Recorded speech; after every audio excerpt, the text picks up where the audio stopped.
はい、皆さんこんにちは。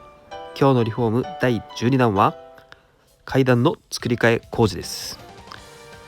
段差が高い、タイルが割れている、それが今回の施主さんの悩みです。まずはタイルを外り取っていきます。手際よくスピーディーに外る職人さんです。さすがです。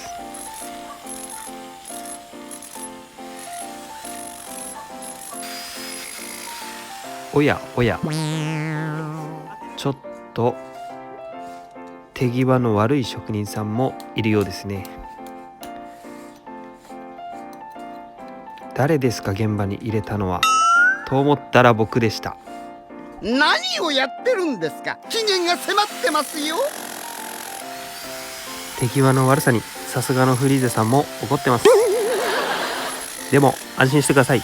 僕はただのお手伝い、ボランティアでタイルを張ってます。実際にやってみると結構難しいし大変です。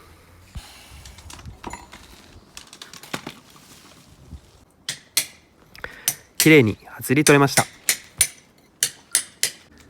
コンクリートを流し込む枠を作ってもらいます。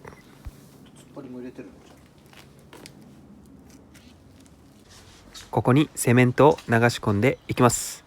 ここまでで約3日ほど。乾燥したらタイルの養生を取って完成です。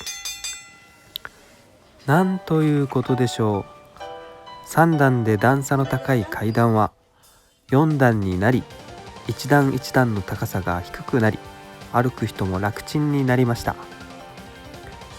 改めてタイルを張らないことでコストを下げることも実現できました。